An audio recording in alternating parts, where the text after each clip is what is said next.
Moscow, CNN, on Wednesday, voters across Russia will have a chance to hit the reset button for Vladimir Putin. A national referendum will decide whether to approve a raft of constitutional amendments that will allow the Russian president to run for 2 more terms in office, potentially extending his tenure until 2036. At first glance, everything seems to be going to plan for the Kremlin. Back in March, Valentina Tereshkova, a Russian MP from the ruling United Russia Party, called in a theatrically staged parliament session for a constitutional amendment that would allow Putin to run for president again after his current term ends in 2024. A man casts a ballot at a polling station in Moscow on Tuesday. It was a move laden with patriotic symbolism. Tereshkova, a former cosmonaut and the first woman to fly in space, is a living connection to the days of Soviet achievement. Putin appeared in the parliament building just an hour and a half later to endorse the proposal, which then sailed through both houses and the country's constitutional court. But plans for a yes or no referendum on the constitutional amendments on April 22 were put on hold amid the coronavirus pandemic, and the rescheduled balloting is now going ahead, backed by a get-out-the-vote blitz. But more is at stake than just a resetting of term limits. The vote has also become a referendum on the system that has been built around Putin during his 2 decades in power. As many observers of Russia note, Putin's system of vertical power makes him the final arbiter among elites, and their fortunes are, quite literally, tied to him remaining in charge. Russia in 2020 is not a dictatorship in the classic sense. Putin depends on regular elections as a kind of plebiscite to lend legitimacy to his rule. To be sure, Russia's political system lacks checks and balances. The parliament is packed with loyalists and what Russians call a pocket, i.e. powerless, opposition. The president has wide latitude to hire and fire regional leadership, and the courts defer to executive power. But Putin must follow the letter of the law. After all, he did leave the office to Dmitry Medvedev, staying in power behind the scenes during a 4-year interregnum while the new president changed the constitution. What followed is instructive today. Medvedev introduced a set of constitutional reforms that increased presidential terms to 6 from 4 years, and allowed Putin to run again. But widespread allegations of voting fraud that followed 2011 parliamentary elections led to a wave of pro-democracy protests that deeply worried the Kremlin. Will Wednesday's referendum prompt the same challenge to Putin, or a new wave of street protests? That is difficult to predict, but members of the country's small and embattled opposition have already raised questions about tampering and irregularities in the referendum, which has been opened for early voting since last week, a measure cast by election officials as a coronavirus precaution to allow social distancing. Voting by mobile ballot box in Moscow on Monday. Some Russians have taken to social media to show their preference, posting "Нет, no" on their profiles. Residents of Moscow and other large cities glued anti-Putin stickers next to pro-amendments posters. Others have taken note of a curious fact: copies of the Constitution recently went on sale in bookstores, with the amendments already included, something widely commented on in social media. That suggested to many Russians that the fix was in.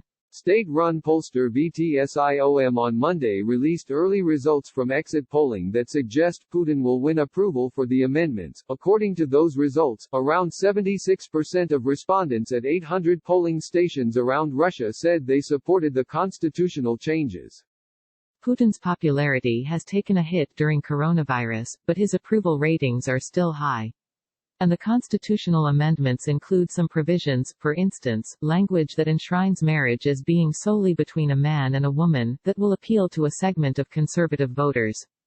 There is little to suggest the result will not satisfy the Kremlin, but the apparatus of the state has been working overtime to increase the voter turnout to add legitimacy to controversial changes.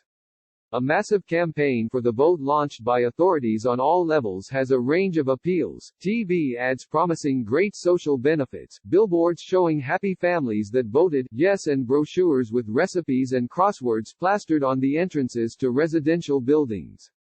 But the official ad campaign for the referendum does not highlight that the constitution could solidify Putin's reign until he is 84 and give him immunity from prosecution when he retires. The same goes for Putin's own messaging. In a short video clip released Tuesday, Putin appears before a new monument to Soviet soldiers and urges Russians to vote for stability, security, and prosperity, saying a new constitution means a future with good health care, education and an effective government beholden to the public. He makes no mention of the resetting of his term limits. Putin addresses the nation on the eve of the main day of voting.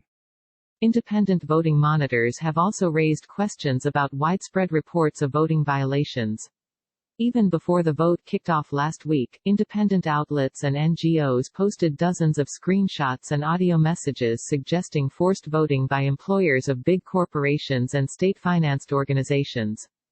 In the past few days we have also seen a large numbers of ballot stuffing, so it feels like at some stage it was clear to the organizers that the administrative resources to mobilize controlled electorate are running out. They may also be voting in a slightly different way compared to a desired one and they've resorted to good old ways of rigging, Stanislav Andreychuk, co-chairman of the non-governmental group Golos, told CNN. According to Andreychuk, this plebiscite is way less regulated than previous elections. His organization monitored. Voting booths set up on park benches violate the secrecy of voting. The usual restrictions on releasing exit polls are not enforced, and in regulated campaigning, aided by raffles promising apartments to lure voters to stations, muddy the voters' right to freely exercise their will. An outdoor polling station in St. Petersburg. Asked about anecdotal evidence of voting irregularities, Kremlin spokesperson Dmitry Peskov questioned reports shared on local media about polling stations being set up in the trunks of cars or on park benches. The interest in voting is great, but it's too early to draw conclusions. Wait, it's just begun, he said in response to questions on a conference call with reporters. Putin has already signaled strongly that he will run, and that talk of stepping down from office is a needless distraction. In an interview that aired on state television in the run-up to the vote, Putin said he had not ruled out running for another term if voters approve the constitutional amendments. If this constitutional change does not happen in 2 years, I know this from my own experience, instead of normal, steady work at various levels of power, everyone will start looking around for possible successors, he said. We need to get on with work, not look for successors. Still, the referendum has a chance to cast a cloud on Putin's potential re-election, and theoretically, on his next 2 terms in office.